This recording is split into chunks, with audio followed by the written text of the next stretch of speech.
क्या आप जानते हैं कि भारत के पूर्व प्रधानमंत्री पीवी नरसिम्हा राव का शव पार्टी मुख्यालय के बाहर आधे घंटे तक रखा रहा, परंतु पार्टी मुख्यालय का गेट नहीं खोला गया। भारत के पूर्व प्रधानमंत्री पीवी नरसिम्हा राव ने दिल्ली एम्स में 23 दिसंबर 2004 को इलाज के दौरान दुनिया को अलविदा कह दिया। नरसिम्हा राव के निधन के बाद उनके शव को उनके आवास 9 मोतीलाल नेहरू मार्ग लाया गया था। नरसिम्हा राव के आवास पर उनके आध्यात्मिक गुरु चंद्रा स्वामी, उनके परिवार के लोग मौजूद थे। नरसिम्हा राव का शव जैसे ही उनके आवास पहुंचा, वैसे ही अंतिम संस्कार को लेकर राजनीति शुरू हो गई। दरअसल तत्कालीन सरकार के गृहमंत्री शिवराज पाटिल और पार्टी के लोग चाहते थे कि नरसिम्हा राव का अंतिम संस्कार हैदराबाद में हो, क्योंकि नरसिम्हा राव आंध्र प्रदेश के मुख्यमंत्री रह चुके थे। लेकिन नरसिम्हा राव का परिवार दिल्ली में ही अंतिम संस्कार करना चाहता था। नरसिम्हा राव के आवास पर लोगों का तांता लगा हुआ था। इसी बीच कांग्रेस की तत्कालीन अध्यक्ष सोनिया गांधी और गुलाब नबी आजाद पहुंचे। उन्होंने भी राव के शव को हैदराबाद ले जाने की बात कही। वाईएस राजशेखर रेड्डी ने अपनी संवेदनाएं व्यक्त करते हुए कहा कि मैं दिल्ली आ रहा हूं। हम लोग राव जी के शव को हैदराबाद ले जाएंगे और पूरी सम्मान के साथ उनका अनमित संस्कार करेंगे।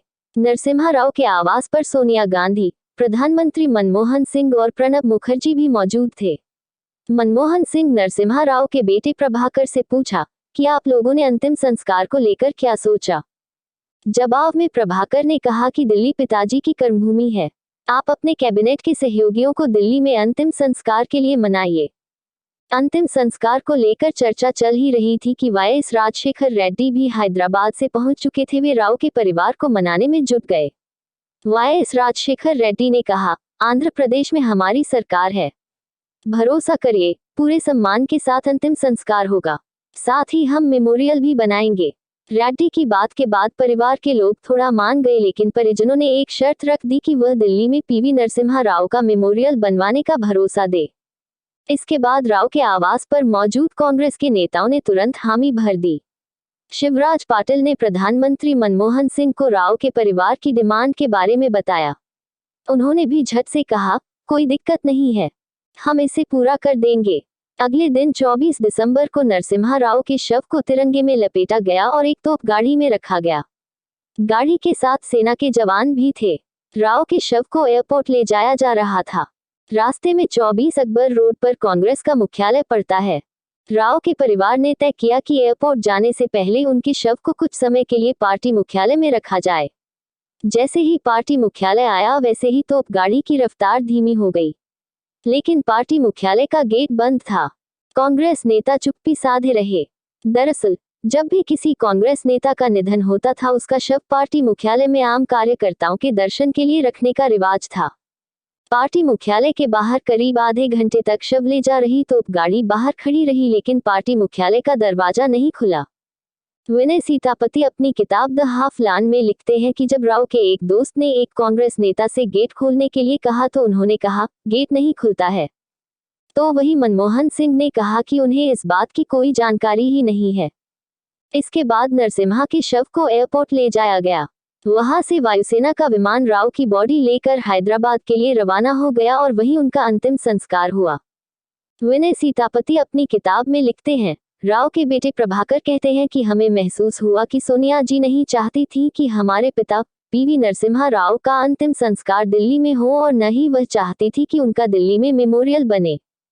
जिस दिन पीवी नरसिम्हा राव के शव को अग्नि दिखाई गई, उस रात स्थानीय टेलीविजन चैनलों ने आधे जले हुए शरीर के दृश्य दिखाए। उनकी खोपड़ी अभी भी दिखाई दे रही थी।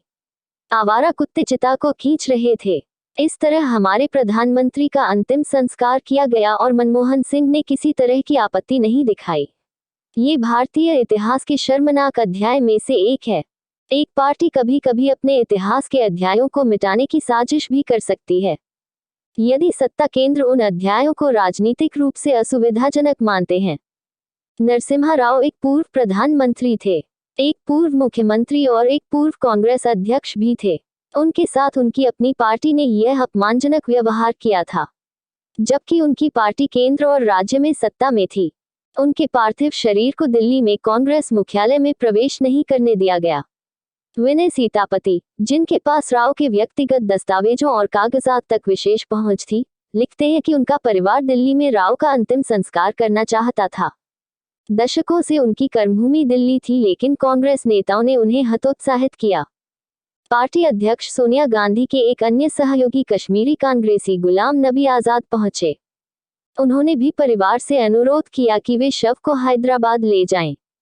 हाफलान में सीतापति लिखते हैं, कैसे पीवी नरसिम्हा राव ने भारत को बदल दिया। जब राव का पार्थिव शरीर 24 अकबर रोड, कांग्रेस मुख्यालय पहुंचा, तो प्रवेश द्वार कसकर बंद लग रहा था।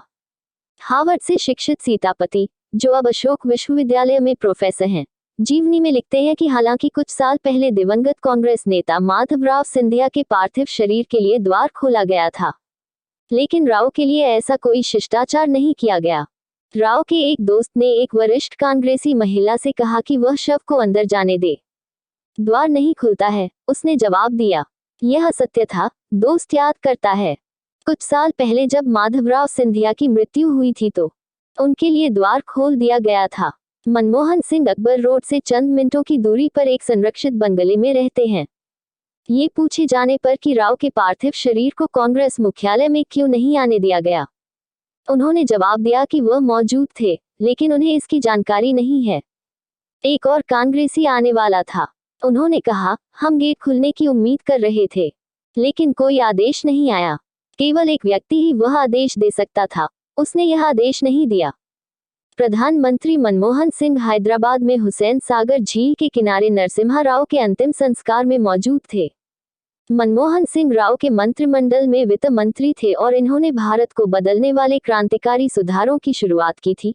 कथित तौर मनमोहन सिंह भी राव के साथ इस तरह के व्यवहार से नाखुश थे। नरसिम्हा राव के अंतिम संस्कार में उनके कैबिनेट सहयोगी और भाजपा नेता आडवाणी भी थे।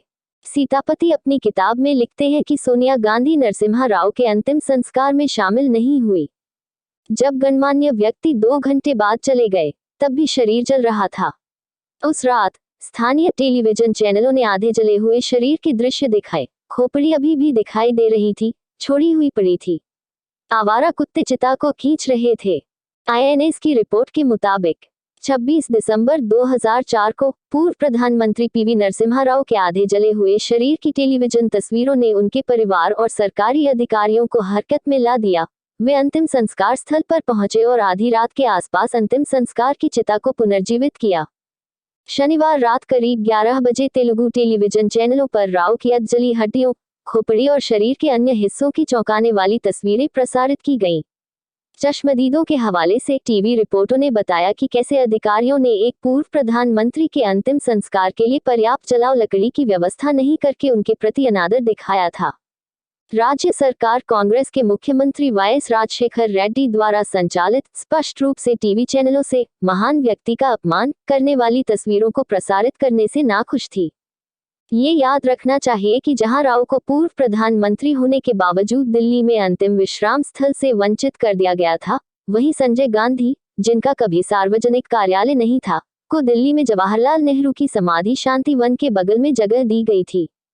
गांधी परिवार की नज़र में राव शायद वाजपेयी और आडवाणी की बीजेपी से भी बड़ा खतरा थे। चतुर ब्राह्मण नेता में गांधी परिवार ने एक प्रतिद्वंद्वी शक्ति केंद्र का पता लगाया जो पार्टी और उसके भाग्य के लिए उनकी केंद्रीयता को कम कर सकता था। राव का गांधी परिवार की अगली पीढ़ी के लिए सीट वार्मर के रूप में सेवा करने से इनकार करना एक प्रमुख पाप था। राव के साथ कांग्रेस के विश्वासघात पर सीतापति ने इकोनॉमिक टाइम्स को एक साक्षात्कार में बताया कि राव ने महसूस किया कि उन्हें सोनिया को रिपोर्ट करने की आवश्यकता नहीं है और 1993 से उन्होंने नियमित रूप से उनसे मिलना बंद कर दिया, जिससे सोनिया गांधी ने नाराजगी जताई। द मिल्ली गजट के फरवरी 2005 संस्करण में प्रकाशित एक लेख कहता है, बाबरी मस्जिद के विध्वंस के कारण इतने गुणों वाला एक विद्वान व्यक्ति अपमान में खो गया था। बाबरी मस्जिद के विध्वंस में उनकी भूमिका ने उन्हें देश के धर्मनिरपेक्ष विचारधारा वाले लोगों की नजरों में गिरा दिया।